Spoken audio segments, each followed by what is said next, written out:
এখানে রাস্তার এত বাজে অবস্থা, রামগড় থেকে হিয়াকো পর্যন্ত নাকি রাস্তা এরকমই থাকবে। মানে অল্প কিছু কিছু করে রাস্তা কমপ্লিট করছে। এটা ছিল আগে সিঙ্গেল রাস্তা, বাট এখন রাস্তা অনেক বড় করতেছে, যার কারণে এটাকে রাস্তা ভাঙা বলা যায় না, কারণ এটা রাস্তা ভাঙা না। এখানে এখনও পিচ ঢালাই বাকি আছে, পিচ ঢালাই দিলে রাস্তা কমপ্লিট হয়ে যাবে।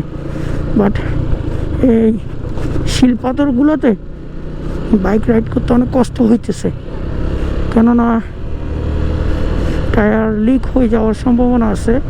আর দ্বিতীয়ত হলো গাড়ির ব্যালেন্স ঠিক থাকতেছে না। এই কি অবস্থা, ওরে আল্লাহ! আচ্ছা, পুরো রাস্তা যদি এরকম হয় অবস্থা পুরো খারাপ হয়ে যাবে। আমার যত জায়গায় ট্যুর দিছি, আমি যত জায়গায় এই পর্যন্ত ট্যুর দিছি, এক হলো ব্রাহ্মণবাড়িয়া সেম এরকম অবস্থা পাইছি। হ্যাঁ, আর দ্বিতীয়ত হলো চাঁদপুর থেকে যখন বরিশাল যাওয়ার পথে ফেরি পার হওয়ার পরে, চাঁদপুরের ফেরি পার হওয়ার পরে তারপর থেকে এরকম ভাঙা পাইছি প্রায় 15 থেকে 20 কিলোমিটার হবে। আর এখানে তো প্রায় 10 কিলোমিটার এরকম ভাঙা থাকবে। অবস্থা খারাপ হয়ে যাচ্ছে, নিজের তো অবস্থা খারাপ হয়ে যাচ্ছে, কিন্তু গাড়ির 12টা বাজতেছে। মনে হচ্ছে যে গাড়ির নাট বল্টু যা আছে সবগুলা খুলে পড়ে যাবে। এই যে খুলনা ট্যুরে বেশি না, মানে এরকম ভাঙা পাই নাই।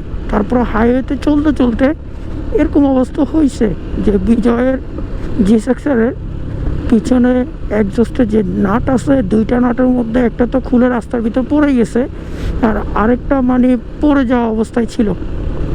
আর সামনে আবার সুন্দর লাগতেছে, সামনে আবার পিচ ঢালাই করে ফেলছে। এই পানি মারছে তো আরও স্লিপ করতেছে বেশি। আমি এদিক দিয়ে যাবো নাকি এদিক দিয়ে যাবো? এদিক দিয়ে যাই, ও অনেক ভিতরে আছে। অবস্থা খারাপ না, কি রে, ঢালাই করেনি তো? দূর থেকে মনে হয়েছে যে এটাও ঢালাই করে ফেলছে। দেখেন এলাকার লোকাল যারা, তারা হেলমেট ছাড়া প্লাটিনে নিয়ে এই অবস্থায় কিভাবে রাইড করতেছে। এই অবস্থায় রাস্তার এই অবস্থার মধ্যেও কিভাবে রাইড করতেছে তারা। খিদে অবস্থা খারাপ হয়ে যাচ্ছে, মনে হইতেছে জান বেরোয় যাবে। আবার পানির তৃষ্ণা। ও শিট শিট শিট,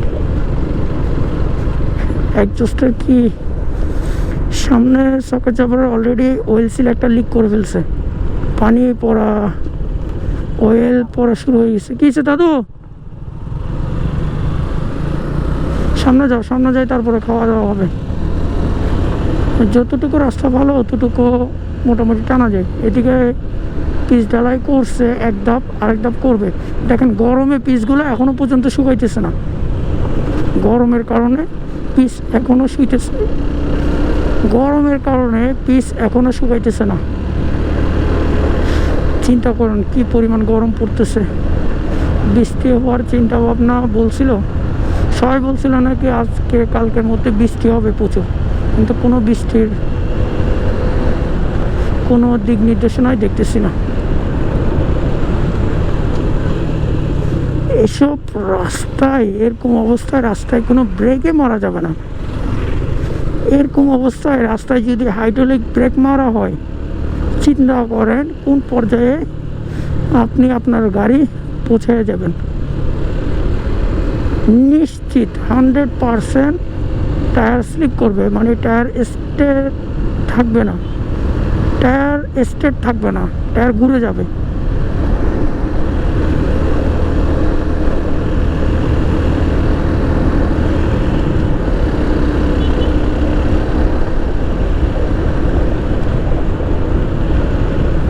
এই দেখ আবারও, এই রাস্তায় একদমই টানা যাবে না, সতর্কতা অবলম্বন করে যাইতে হবে। কারণ কিছুটা ভালো দেখে অনেক খুশি লাগে, বাট ভালো হওয়াটা রাস্তাটা সামান্যতম, মানে 1 মিনিট রাইড করলেই হইল আবার ভাঙা রাস্তা শুরু। আর এগুলো তো আরও কাটবে, এগুলো এখনও ফিনিশিং হয় নাই, এগুলোও ঠিক করবে। উনি বলতেছে অফরোডিং করতে নাকি মজা লাগে। এটাকে কি অফরোডিং বলে? অফরোডিং হলো মাটির রাস্তা, একদম পুরো ভাঙাচোরা, কোনো পিচ ঢালাই নাই, ওইটা হলো অফরোডিং। ওইটার মজাটাই অন্যরকম। হ্যাঁ, অনেক কষ্ট লাগে, প্যারা লাগে, বাট মজাও লাগে সেই লেভেলের। যাই হোক, হয়তো সেলফি রোড আর বেশিক্ষণ লাগবে না আমাদের। হিয়াকো চলে আসলে ওইখানে আমরা লাঞ্চ করব, দেন তারপরে সেলফি রোড থেকে ঘুরে টুরে চিটাং ব্যাক করব। হয়তো রাস্তা ভালো শুরু।